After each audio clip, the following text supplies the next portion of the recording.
Okay, so how I'm going to approach every problem in this whole chapter is I'm going to look at what I'm trying to do, geometric or arithmetic, and write the formula. Okay, so I wrote the formulas. And then I'm going to look at that and say, well, I'm given A3 and I'm given R. I need A1. I don't have that. So AN is going to be 18, because that's the term that I have. I don't have A1. I must have R, which is -3. And then I have to have N, because you can only have one variable you're looking for, and we already are looking for A1. So you can't put N in there. So what is N? 3, because I used 18 as my nth term, the value of my nth term, then N must be 3. Because I use the third term, N is 3. Okay, and then I'm going to solve for A1. So I have 18 equals A1 times -3 to the second power. So 18 equals 9 times A1. The 3 squared, -3 squared is 9. It's not -9, okay, because you have to put that in parentheses in your calculator if you're doing calculator work. Divide by 9, so A1 is 2. Then I need to plug back in and write my rule. So AN equals 2 times -3 to the n minus 1. That's the rule. That should generate all the terms in the sequence for you. So then when it asks for the 10th term, all I have to do is plug in 10 for n. So A10 was negative 39,366. Questions? It is not going to be marked correct on your test or your quiz if you just give us this answer. It will not be. That's not like where you're supposed to be going. Both of these are the answers. You need both. You need the rule. Okay. B. It's arithmetic, so I wrote out the rule, and then I plug in what I know. So -16 goes in for AN. I don't know A1. I do know D. And then I need to know N. If I use -16 as AN, what's N? 4. Because it's the 4th term. It told you that. Okay, right here, it tells you that that's the 4th term. So I have -16 equals A1 plus -3 times 3, so plus -9. I saw a lot of people at this point dividing by -9. In order to move it to the other side, in this case, you have to add it. Because we're adding now, we're not multiplying. Okay, and so we would get -7 for A1. Questions there? Then I plug it back into the rule. So AN equals A1 plus D times n minus 1. And then we just distribute to make it in standard form. Okay, so -7 minus 3n plus 3. Combine like terms. So we get -4 minus 3n or -3n minus 4. Either one is fine. In order to find the 10th term, I plug in 10. So I'm going to get -34. Okay, you need both answers, not just the -34. So this is stuff we did last week. Do you have any questions on it? Okay, keep working with it. Now, what happens if I'm not given D or R? And that's what we're going to look at today. Okay, so now in these problems, you're just given 2 random numbers in the sequence, and you're not given D, and you're not given R, and you're not given A1. And you have to find all of that before you can write the rule. Okay, so it says if you were given 2 random terms of the arithmetic or geometric sequence, you would need to find, what would you need to find first to write the rule?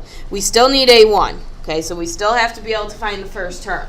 But now we're going to have to find D or R, depending on whether it's arithmetic or geometric. We don't know D or R. So if you tried problem 3 or 6 on the homework that we just checked, that was these kind of problems. Okay, So 2 terms of the arithmetic sequence are the 6th term is 7 and the 22nd term is 87. Write the explicit rule. Okay, you don't need to find anything else, you just have to write the rule. So again, I'm going to plug in, or I'm going to write out the formula. But I know I'm going to need to find A1, and before I find A1, I need to find D. Because you guys had D when you were finding A1 before.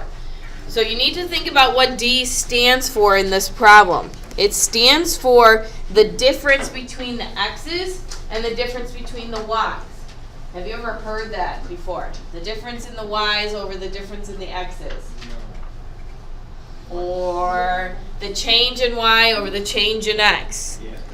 Oh, okay. Sounding familiar? Or rise over run. What is rise over run?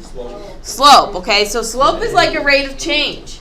That's what I'm looking for here. That's D, the rate of change. So, anybody know how to find the slope between 2 points? No. If I want the change in Y, I'm going to subtract the Y's. So 87 minus 7. I need to find how much total it's changed over that time.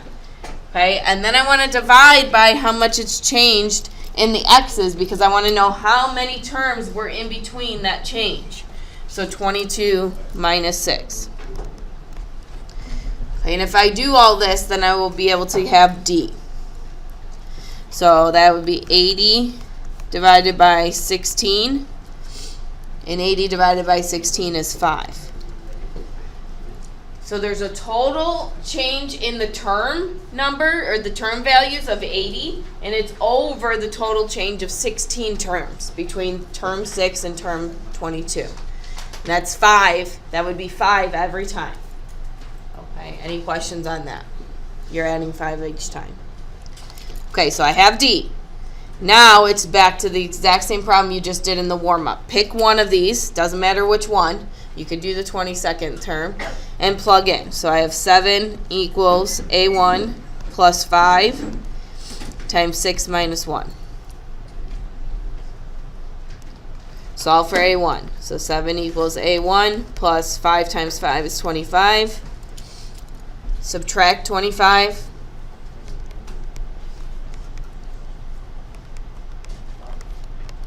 So negative 18 equals A1.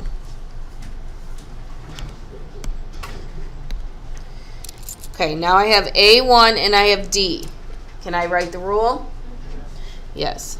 Okay, so AN equals A1 plus D times N minus 1. Just distribute the 5 and combine like terms and you're done.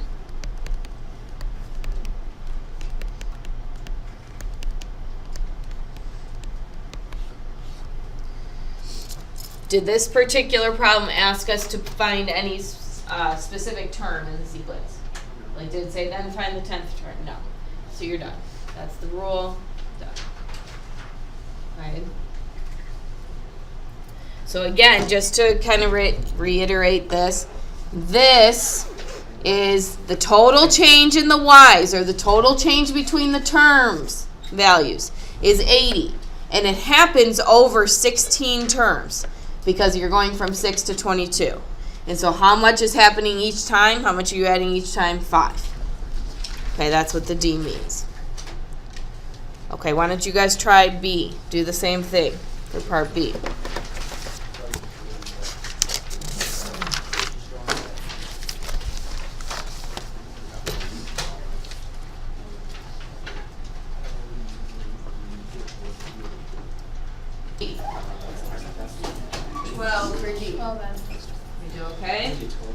Okay, then I plugged in everything I knew, and I chose to pick this first term to plug in, but you could have plugged a 556 and the 44 in. That's fine. Okay, so because I chose 148, then I plug in 10 for N, because that's the 10th term. But if I put 556 here, what would I have plugged in for N? 44. Right? And then I'm going to find A1. So 148 equals A1 plus, that would be 12 times 11 there. 12 times 9, thank you. Okay, that would be 108. Then subtract 108, and so A1 would be 40. 40, not 140. 40. How many people had A1 to be 40? Very good. Okay, now plug in, write the rule. So A1 plus D times n minus 1. Distribute the 12. And then combine like terms. Okay, so I'd have 28 plus 12n. Did anybody get that far? Couple of you? Okay, very good. If you have 12n plus 28, is that okay? Sure. Okay, questions? We haven't switched. You can have 12n plus 28. That's fine. Yeah, that's fine. 12n plus 28 is okay. Okay. Now, what happens when we have geometric? So tell me what the difference is verbally about arithmetic and geometric. One is exponential, one is linear. Very good. That's high order. Yes, that's higher thinking. Okay, arithmetic is linear and geometric is exponential. Very good. Okay, what else? How do you know? What's the difference? Like if you were looking at a sequence, how would you know it's geometric or arithmetic? What's the difference between D and R? Okay, R is when you're multiplying by something and D is when you're adding or subtracting by something. Okay, so when I go to find R, it's going to have to be a little bit different. Okay, so when I find R, I want to know what the difference between the term numbers is, total. Okay, but then I'm not going to subtract the term position. So I need to find total what it's changed by. So I'm going to take the higher one, this one, okay, the one that's further in the sequence, and divide by 10, the one that's lower in the sequence, and figure out how much total it's changed by. Okay, so that would be negative 32. Now, what we are trying to find is a number that when multiplied by itself over and over and over again gets us a total change of negative 32. How many times would I have to multiply that number over and over again between term 2, bless you, and term 7? Term 2 to 3, 3 to 4, 4 to 5, 5 to 6, 6 to 7. How many times is that? 5. Okay. So I'm multiplying some number that I don't know yet 5 times by itself over and over again to get negative 32.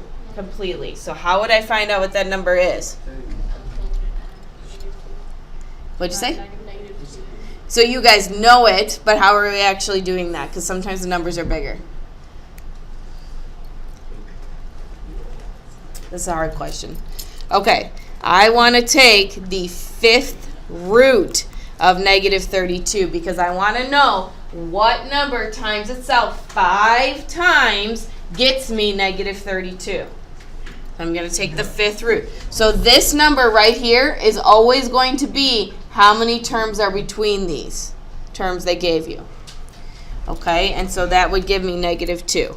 So that means I had to multiply negative 2 times and negative 2 and negative 2 each time to get between all the terms. So that one's a little bit harder to kind of conceptually understand. That's R. Now I need to find A1. So AN equals A1 times R to the n minus 1. There's your formula. Doesn't matter which term I pick to plug in. No, but these are easier numbers. Okay, so AN is 10. A1 I don't know. R is negative 2, bless you, to the 2 minus 1. I'm plugging 2 in for n because I used 10 as my term. What if I use negative 320 as my term? What would be plugged in for n? 7.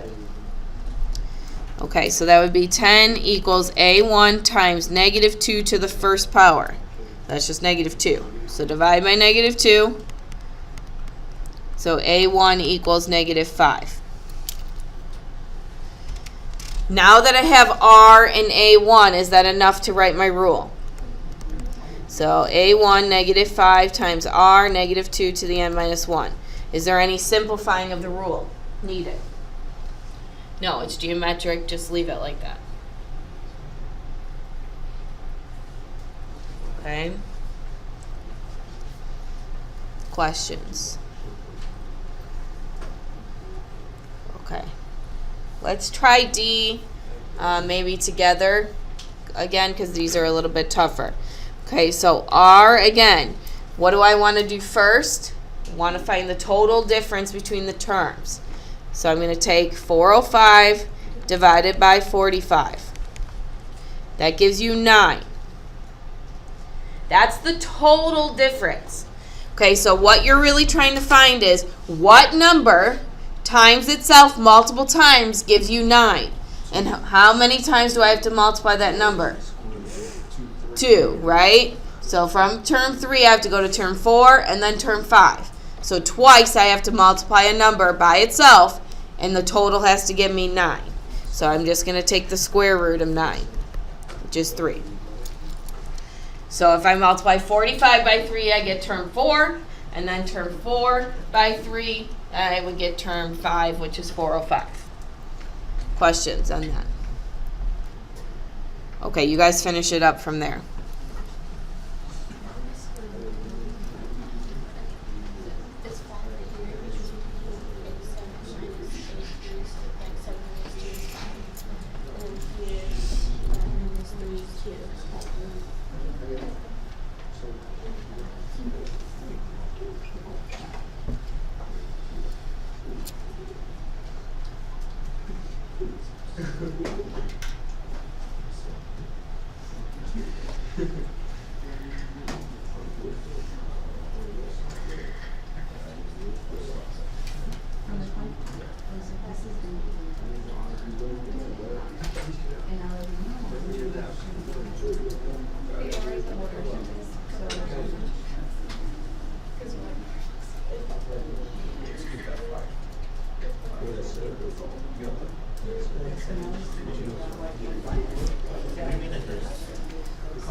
Okay, let's find A1. So I picked this one to plug in, so 45 equals A1 times 3 to the 3 minus 1. So 45 equals A1 times 3, oops, not negative 3, just 3, squared. That's 9, so A1 would be 5. Nope. Did I do something wrong there? Nope, we're good, right? We got 5? Yep. Okay, now I have 3 and 5. Is that enough to plug in? So 5 times 3 to the n minus 1. Can I have it 3 times 5 to the n minus 1? Is that the same thing? No, so you got to make sure you plug them in the right order there, okay? Questions? Okay, let's try a word problem. I'm going to pick B, just in the interest of time. Okay, so you visit the Grand Canyon and drop a penny off the edge of a cliff. The distance the penny will fall is 16 feet in the first second, 48 feet, not feet in the next second, and 80 feet in the third second, and so on. Write a rule for the number of feet the penny fell each second. So our sequence is 16, 48, 80. 16, 48, 80. Is this arithmetic or geometric? So if you do 16 times 3, you get 48, but if you do 48 times 3, do you get 80? So it's not geometric. It's arithmetic. What's D? 32. Good. So it's arithmetic, and D is 32. Okay, so I have D. What else do I need to write the rule? D and A1. Do I have A1? Yeah. A1 is 16. So I can go straight to writing the rule. AN equals A1 plus D times n minus 1. And then just distribute 32.